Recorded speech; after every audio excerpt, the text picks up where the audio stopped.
While you were searching the web was searching you. And now they have everything that you ever said, posted, commented, liked, watched, searched for on the internet in a database under your name. And all of that is going to be used to put you in a certain category. And you are going to be forced to renounce anything that the government does not go along with in order to participate in society when the new digital IDs come out. And you will not be permitted to buy, sell, have any access to society unless you bow down and recant everything that they say you have to recant. Okay? And you better not be calling yourself no Hebrew Israelite either. Because that would mean that you're an anti-Semite. And that's the number one offense that will prevent you from being a citizen in the New World Order. Sure, they're starting off with international students coming into the United States. But you're up next. I wake up today morning and I get to know that I will not get a visa. And this is just shattering for me. All my dreams, all my aspirations are shattered now. And I'm really, really confused, scared, and I don't know what to plan here. He's 28 years old, an Indian citizen who wants to remain anonymous.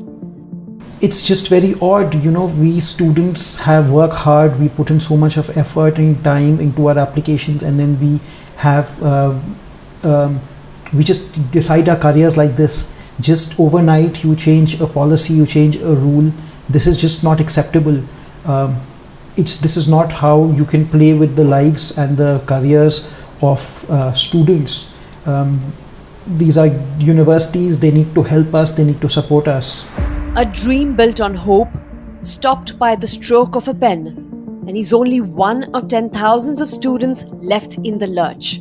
To analyze the whole situation, this is happening, this is a temporary phase, what we feel, and I've been speaking with US embassies and officials at universities and other partner universities, etc. And I feel this is a very temporary situation. It is basically because of administrative internal policies, and so the US Department of State is making certain adjustments for security and for efficiency. A sweeping policy shift by Trump government has sent ripples through campuses and across oceans. The US has hit the brakes on scheduling new student visa interviews, citing new vetting procedures and national security concerns. It is intriguing that US government is suspending them, because it will not be good, because the chances of better lifestyle and better colleges and better upholding will be get less for Indian students.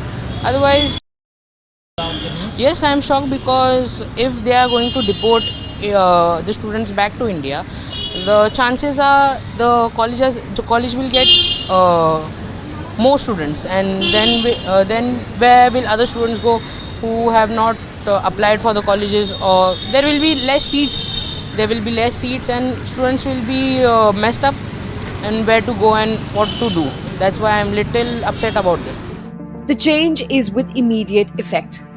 It'll extend all FM and J categories of US visas that are used for academic, vocational, and exchange programs. No new slots are available, although previously booked visa interviews will not be affected. The directive came via a 26-May diplomatic cable sent by United States Secretary of State Marco Rubio, instructing US embassies and consulates around the world to suspend new student and exchange visitor appointments until further notice. Why? Because the US is preparing for expanded social media screening and vetting procedures. So what exactly are consular officials going to be looking for? Here's what we know. Under the new rules, foreign students will be asked to provide information about their digital lives going back to 2019. This includes activities on platforms such as X, formerly known Twitter, Instagram, Facebook, and others. And it's not just selfies and hashtags which are under scrutiny. Students will be screened for their activity on social media. From their Instagram posts to their protest history, everything will be scrutinized. What do they write on social media? Did they take part in protests or demonstrations? Are there police records against them? Everything will be pulled from their digital history. A broad review of online behavior and affiliations is now part of the visa process. According to a State Department spokesperson, Tammy Bruce, whether you're a student or a tourist who needs a visa or whoever you are, we're going to be looking at you. So right now, there might be some delay, and what I'm told to encourage people to do is to regularly check to see when those spaces open. So as opposed to, let me just say, I would not be recommending that if this was going to be weeks or months. Wait, there's more. The US Embassy in India has cautioned students that if you drop out, skip classes, or leave your program of study without informing your school, your student visa may be revoked and you may lose eligibility for further US visas. The embassy went on to say always adhere to the terms of your visa and maintain your student status to avoid any issues. Meanwhile, India said that it expects the US to consider visa applications of Indian students based on merit. We have seen reports suggesting US government's updated guidance regarding student and exchange visitor visa applicants. The welfare of Indian students abroad remains of utmost priority to the Government of India. We will continue to follow further developments in this regard. While we note that issuance of visa is a sovereign function, we hope that the application of Indian students will be considered on merit and they will be able to join their academic programs on time. So what's driving this change? And how will it affect international students studying in the United States? Students' protests in the United States all over the war in Gaza have intensified and expanded, with the number of encampments now in place at colleges such as Columbia, Yale, and New York University. Police have been called into several campuses to arrest demonstrators. Trump has called these protesters anti-Semitic. In August 2023, 21 Indian students were deported in a single day because of visa-related complications. Reports indicate that students facing deportation may also encounter a 5-year entry ban, making it difficult for them to return to the United States or apply for visas in other countries. Ranjani Srinivasan, a 37-year-old Indian student pursuing a doctoral degree in urban planning at Columbia University, self-deported herself days after her student visa was revoked for participating in pro-Palestine protests. The US government cancelled her visa on 5th March, citing security concerns related to her alleged involvement in activities supportive of the Hamas. US Homeland Security Secretary Kristi Noem, in a post on X, called Srinivasan a terrorist sympathizer, saying that those who advocate terrorism and violence must not stay in the United States. Srinivasan, who's currently in Canada, called it a dystopian nightmare, recalling her ordeal. In 2023-24 academic year, more than 1.1 million foreign students enrolled in US institutions. Indian students led the numbers, followed by China. They make up 54% of the total international enrollments in the US higher education population, roughly 19 million students overall. International students comprise of up to 6% of the total US higher education enrollment. They contributed an estimated $43.8 billion to the United States economy and supported more than 378,000 jobs in 2023 and 24. The US has more than 1,500 universities and colleges that admit international students. These institutions range from public universities to private colleges, offering a wide variety of programs for students from around the world. Recently, the US State Department imposed visa restrictions on certain Indian travel agencies found facilitating illegal immigration to the US. The new US student visa policy announcement coincided with India's Foreign Secretary Vikram Misri's visit to Washington, D.C. for a meeting with his US counterpart, Christopher Landau. They reaffirmed the close partnership between the United States and India. Misri underscored the importance of fair and reciprocal market access to fostering economic growth and prosperity. The US official emphasized the importance of enhanced cooperation on migration and counter-narcotics. More recently, in May 2025, the Trump government's action against Harvard University put the future of 6,800 international students at risk, with 800 Indian students potentially facing deportation if they cannot transfer to another student and exchange visitor program certified university. The Trump government stopped Harvard from enrolling international students under the Student and Exchange Visitor Program because of alleged non-compliance and demands around diversity, equity, and its handling of pro-Palestine protests. Trump has even threatened to redirect $3 billion in government grants from Harvard to trade schools. The US has come down particularly hard on Chinese students. US Secretary of State Marco Rubio has vowed to aggressively revoke visas of Chinese students, a sweeping move that rattled families, university officials, and Chinese authorities. For decades, Chinese students have been a vital part of the US university ecosystem. They are among the top international enrollees, numbering more than 270,000 last year, and generate billions in tuition revenue. But the US questions China's intentions.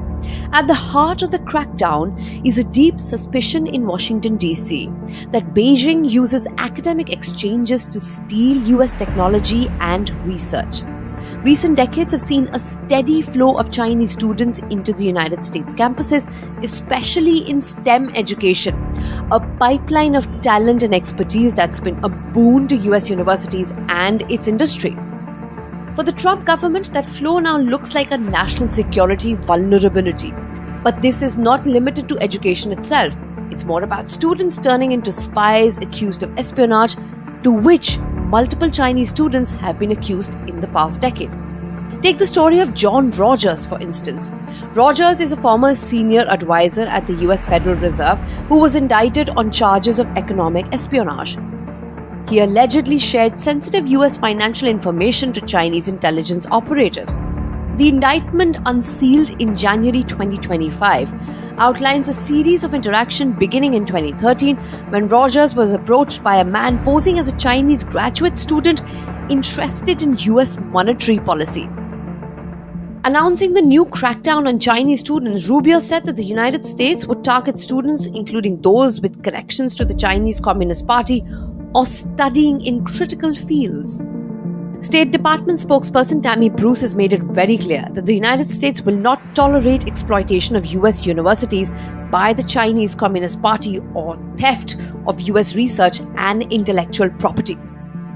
The United States, I further can say here, will not tolerate the CCP's exploitation of US universities or theft of US research, intellectual property, or technologies to grow its military power, conduct intelligence collection, or repress voices of opposition. The Trump administration is focused on protecting our nation and our citizens by upholding our national security and public safety through our visa process, obviously very openly and transparently applied by Secretary Marco Rubio. Even though the United States remains the top destination for students, many are now exploring alternative options in Europe and Australia. Australia's established infrastructure would likely attract international students after the US pause. At the same time, academics in the US do not feel that comfortable. There are bright scholars graduating from PhD this year, and our department and other universities in Australia will try to take advantage of this year, given that American universities might not be hiring or not hiring at the same scale as they usually do. We can get the best of the best here in the country, so it can benefit Australian academia as a, I guess, part, as a byproduct of these policies. The European Union and France have announced a slew of incentives to lure scientists to the continent. seeking to profit from US funding cuts and clashes with top US universities. European Commission President Ursula von der Leyen has earmarked $566 million for this purpose. France's President Emmanuel Macron has announced an additional $113 million to attract researchers to France. Science is an investment, and we need to offer the right incentives. This is why I can announce that we will put forward a new €500 million package for 2025 to 2027 to make Europe a magnet for researchers. This will help support the best and the brightest researchers and scientists from Europe and around the world. With the new college semester set to begin in September, time is of the essence. Whether you're a fresher or a doctoral candidate, it's no longer just about your GPA. It's also about your digital past, because when it comes to US visas in 2025, everything counts, including what you did 6 years ago. Bureau Report, DD India.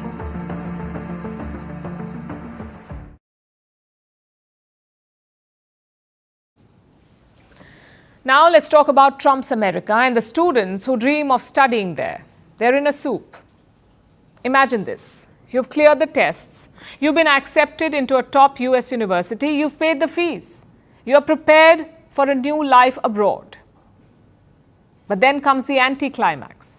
The US Embassy refuses to give you a visa. They want to scan your social media first. Every post, every comment, every like. They want to comb through it to decide if you should be allowed to go and study in America. This is not a hypothetical situation. It is the new normal. The Trump administration has launched a crackdown on international students. US embassies have been told to halt student visas, and India could be the worst hit by this policy because India sends the highest number of foreign students to the US. Now their future is uncertain. In a country that calls itself the land of the free, every word you say could now be used to shut the door on you. You've got the admission letter. Your dream university in the United States has said yes. You've cleared your language test, your documents are in order, your fees are paid. Now you're waiting for a visa appointment. But the US Embassy says they're not taking bookings. They tell you there's a new rule. Visa officers will now go through every social media post of yours, just to decide whether you can study in the United States or not. This is no longer a hypothetical situation. It's what the future of student visas may look like. The US under Trump is making a sweeping policy shift. One post, one wrong phrase, or an objectionable photograph, that's all it may take to block your visa. The US is rolling out a global crackdown on students and their social media accounts. The Trump administration has issued orders to all US embassies. They need to halt any new student visa interviews. Embassies have been told to expand social media vetting. Students and exchange visitors will now be screened online. Every post, every comment, every like will go through scrutiny. The official memo warns that this will slow down visa issuance. In fact, it already has. Interviews have been cancelled. Visa decisions could face delays, leaving many students in limbo. Giving our praises, glory, and honor to Yahawah, Bahasham, Yahawashi, Bahasham, Rakakudash. All thanks to our Heavenly Father, in the name of His only begotten Son, through the Holy Spirit, for another day, another breath of life, another opportunity to bring out a lesson. Double honors to the apostles, elders, and bishops of Great Millstone, pursuant to 1 Timothy 5:17. Salutations to my fellow laborers, and shalom to the saints. And this is going to be a short lesson to go over an article I came across regarding the government beginning to scan your social media accounts in order to ascertain whether or not you can obtain a student visa in the United States if you're coming from, say, another country, okay? Now, we have long since warned that the internet is not called a net for no reason. Okay? People have not fully come to grips with what this internet is all about and how it's going to be used and is being used to gather up the souls of men. Okay? This is Proverbs, the first chapter, verse 17. It says, surely in vain the net is spread in the sight of any bird. Yeah, because when you're setting a trap for a bird or a person, you don't let the bird see or the person see the trap being set. You check it out? And it's the same way the internet has been set up privily to appear as if it's this benevolent tool to be used willy-nilly. Never mind, the whole time they're recording and cataloging all of your thoughts, all of your searches, all of your questions, all of your posts, everything. Right? Artificial intelligence has largely been made possible through the aggregation of data that has been placed on the internet. And so the internet is going to be used to ensnare the people. Okay? One of the major purposes of the internet was and is to ascertain who you are based upon how you use the internet, what you view on the internet, what you comment and like and post on the internet. And that's why we tell folks, don't watch our lessons for entertainment, because you are just marking yourself. All right? And if you don't truly believe in Yahawah, sham, Yahawashi, then you need to just get lost, because you're only indicting yourself by being associated with or looking at, commenting, liking, sharing our videos for mere entertainment.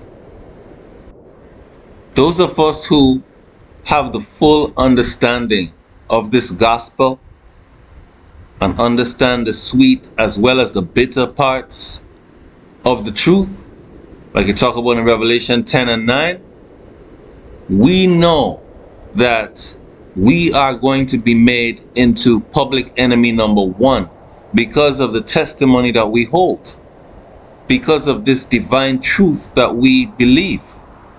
Those goofy Christians in those evangelical churches and those Catholic churches, those Rasta men and women, those Muslims or Nation of Islam people, those Buddhists, those whatever, right? All those other so-called religions are not a threat to the so-called New World Order, because they're not the truth. And they are of the world. All right? And these people of the world are getting ready to come up against us. And before you come up against someone, you do what you call reconnaissance. Okay? Reconnaissance is a military observation of a region to locate an enemy or ascertain strategic features. And the ultimate tool for reconnaissance is the internet. According to Google, the purpose of reconnaissance is a mission to obtain information by visual observation or other detection methods about the activities and resources of an enemy or potential enemy.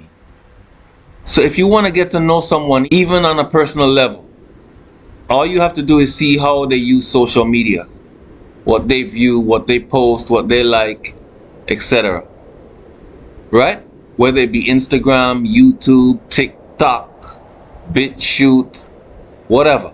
And all of these tools have been cataloging your every move for many years now. And artificial intelligence and Palantir is going to be used to aggregate all of this data to divide humanity into these various groups.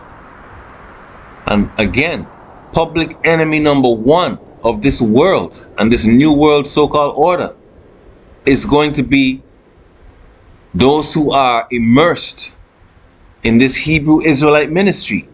All right? Because it is the truth. What we believe is the truth. And this world is full of lies and they hate the truth. Whatever information you want to find, whether good or bad, is found on the internet. When you read the book of Proverbs, the first chapter, from the 20th verse on down, it says wisdom is to be found in the streets, in the chief place of concourse. So, not only on the physical streets is this information found, referring to wisdom, but also the information superhighway, which is the chief place of concourse. That's why in Matthew 22:9 and Luke 14:23, we are told to go out into the highways and byways to teach this truth. So by being in obedience to the Heavenly Father and not hiding our light under a bushel, like you talk about in Matthew 5:15, we are told to proclaim this glorious gospel on the internet, the information superhighway. And by so doing, we have stood up against the rulers of this earth, the kingdoms of this earth, like the prophets have always done. Like I tell you in Jeremiah 28 verse 8, the prophets have always prophesied against these kingdoms, okay? And America is the final kingdom that we're going to prophesy against, because she's soon to be destroyed. And a righteous kingdom, the kingdom of Yahawah, sham, Yahawashi, and by extension the Israelites, is about to be established. And no kingdom goes down and is destroyed willingly. Okay, so there's going to be a lot of turmoil, and you are going to be held to account for your words on the internet. Matthew 24:36, I think it is, says that every idle word that men shall speak, they shall give account for in judgment. But every word that you speak on the internet, you're also going to have to give an account for. And there ain't no anonymity on the internet where you think you're just going to use some kind of VPN to obscure your identity. Nah, that's not going to work. If the IAEA has been clandestinely reporting to the IDF, you think these VPN companies are not also doing the same? Because you have some people who, when they get cut by the scriptures, they will go and create a fake profile just to make a comment on your page because the scriptures cut them. They don't understand that when they come up against us, they're coming up against the Heavenly Father, because we're not giving you our own words. People just hate the truth, all right? If you want to have a lot of friends and have a big social network, you have to sugarcoat everything you tell people. You can't be real with people in this day and age. All right? That's just a fact, and you all know it. And if you tell people the truth, they're going to hate you for it. This is Isaiah 29, verse 21. Maybe from verse 20.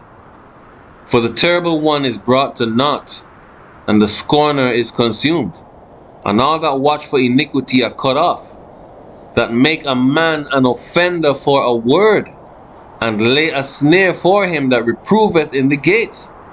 and turn aside the just for a thing of naught. So they are going to make us offenders because of the words of truth that we speak.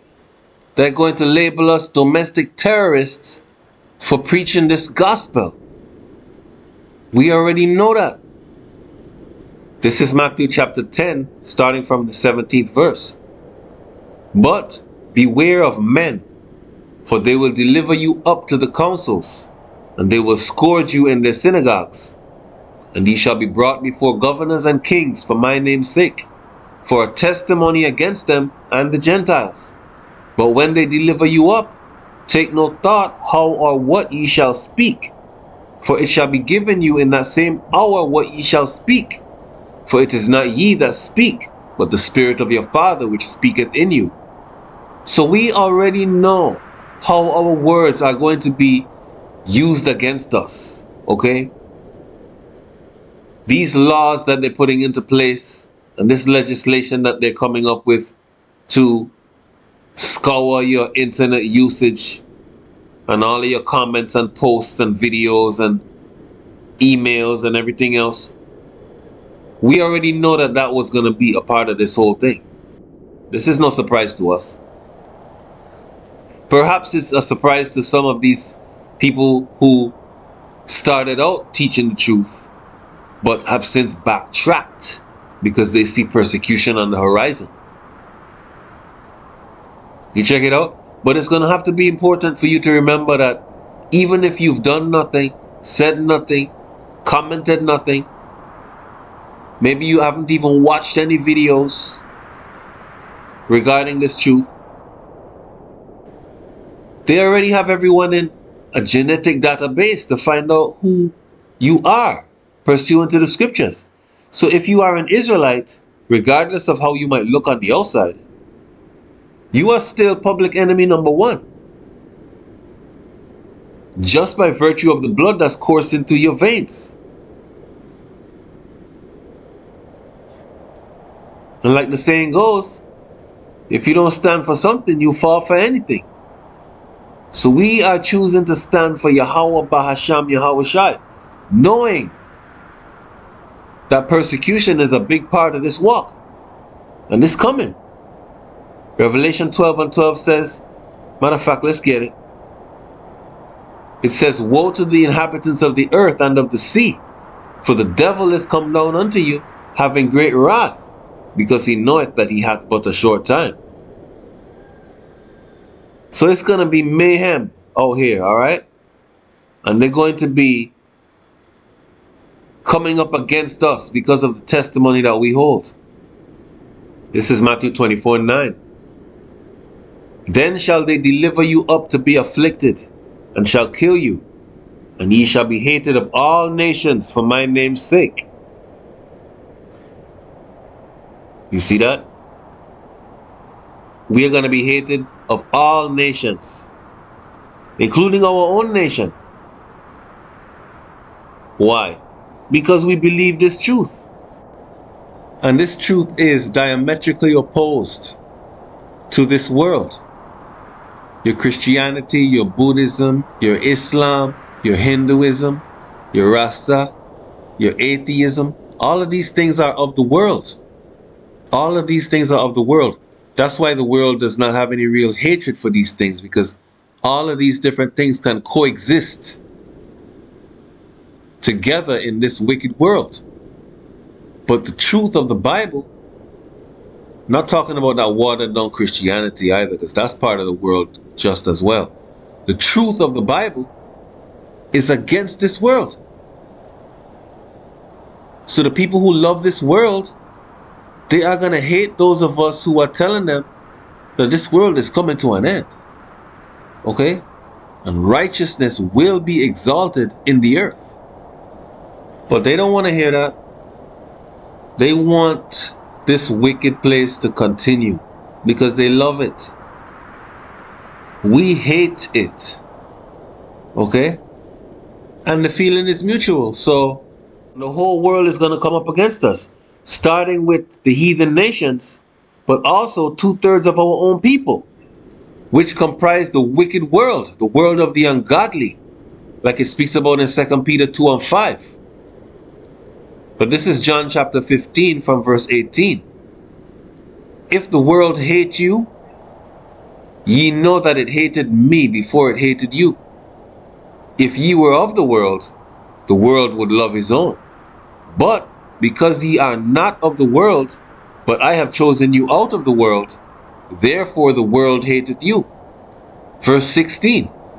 Ye have not chosen me, but I have chosen you and ordained you, that ye should go and bring forth fruit, and that your fruit should remain, that whatsoever ye shall ask of the Father in my name, he may give it to you.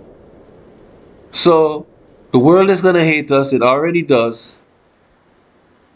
We are not of the world. That's why they hate us.